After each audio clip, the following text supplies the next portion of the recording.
Muito se pedirá a quem muito recebeu. Esse é o nosso tema de hoje, vamos lá? E aí galera, beleza? Tudo bem com vocês? Sejam bem-vindos ao nosso canal Espiritizando com Anderson Ando. E hoje a gente vai falar de um tema sobre a responsabilidade que todos nós recebemos. Mas antes eu queria pedir para você, deixa seu like, se inscreve no nosso canal, pode ter certeza que você vai ajudar muito a expandir o Espiritismo pelo nosso país. E é isso que a gente sempre deseja. Eu agradeço.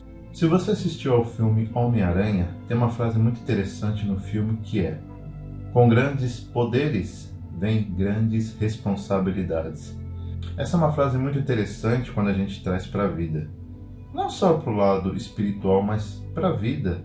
Porque quanto mais poder, nesse caso poder, conhecimento que a gente diz, quanto mais conhecimento você tem, mais sabedoria, maior a sua responsabilidade. E por que acontece dessa forma? Porque a partir do momento que você tem sabedoria e conhecimento, a responsabilidade sua aumenta, você se torna um exemplo para as pessoas. As pessoas, elas vão sempre olhar para você para elas aprenderem. Só que ao mesmo tempo, o ser humano ele também está aprendendo no sentido de fazer julgamentos. Então, digamos que ele olha para você e ele vê uma perfeição em você. E se você erra, se você vacila, você perde a credibilidade. Mas isso na visão daquele ser humano que ainda está aprendendo. Todos nós, eu, você, todos nós, a gente faz muito isso. E quando você traz esse assunto para o Espiritismo, não deixa de ser diferente. Porque os espíritas que receberam essa incumbência de passar para frente o Espiritismo, muito conhecimento eles estão recebendo, os espíritas. Para isso, eles têm que passar para frente e não só passar, mas serem exemplos.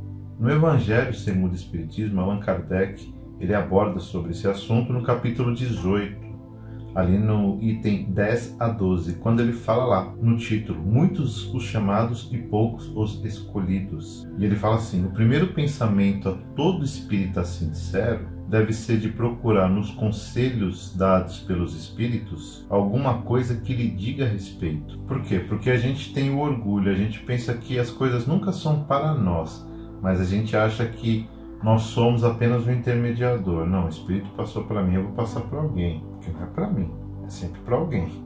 Isso que ele quer dizer lá no Evangelho, que a primeira coisa que um espírita ou uma pessoa que recebe a mensagem dos espíritos, ela tem que entender primeiro que é para ela também, para ela pensar, eu sou falho também. Por exemplo, o meu exemplo, eu venho aqui na frente falar, e eu não venho falar para você, eu venho falar especialmente para mim também. É claro, eu passo a palavra que a gente lê no Evangelho, mas eu preciso entender que muita coisa que eu falo aqui é para eu evoluir.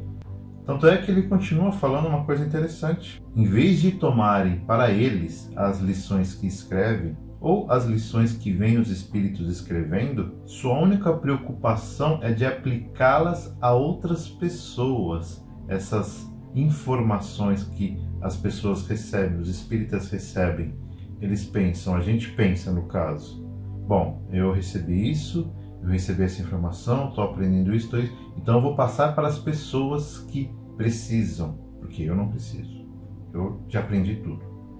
É mais ou menos, eu falei agora de uma forma irônica, pelo menos para tentar mostrar que se você é espírita, se você ajuda as pessoas, se você recebe essa incumbência, pense que você não é perfeito. Pense que todas essas mensagens que a gente recebe, que você recebe, são também para você.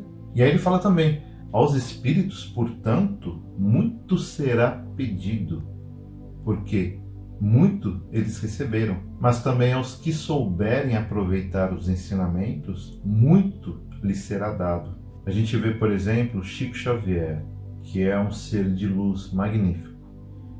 Ele recebeu toda a informação, por exemplo, de Emmanuel, de André Luiz, de todos os espíritos que ficavam ali com ele, e ele sabe que muita coisa, por mais que ele fosse muito evoluído, Chico, ele sempre falava, também é para ele aprender.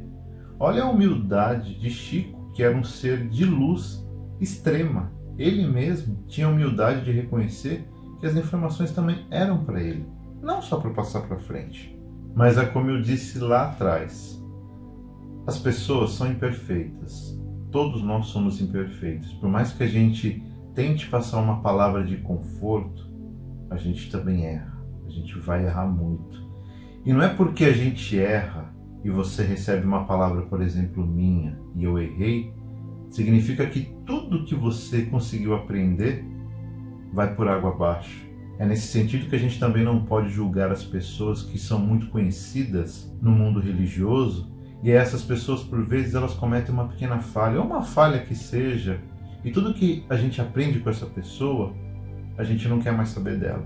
De repente, a gente pode sim aprender, ou se não, a gente pode pegar tudo que a gente aprendeu com essa pessoa e tirar as coisas boas e ficar com as coisas boas. E por mais que essa pessoa tenha errado, alguma coisa boa ela passou para nós. É assim que a gente tem que pensar, porque já que todos nós somos falhos, a gente não vai conseguir confiar em ninguém dessa forma. Por isso que você recebeu essa incumbência de ajudar alguém com palavras, seja pela religiosidade ou não. Você é falho, você erra. E você tem que pensar que a pessoa também, que ela te ajuda, ela é falha, ela erra. Então dê um pouco de credibilidade nesses momentos, para você também não ficar confuso ou confusa nesses momentos de a gente acreditar ou não nas pessoas. Enquanto isso, todo o ensinamento que a gente vai aprendendo, todo o ensinamento que a gente passa para frente, vamos pensar que é para nós também, sempre, não só para as pessoas. Beleza, galera? Esse foi o nosso tema de hoje. Eu agradeço por você ter assistido esse vídeo até o final. Peço para você novamente se inscrever no nosso canal e que assim seja.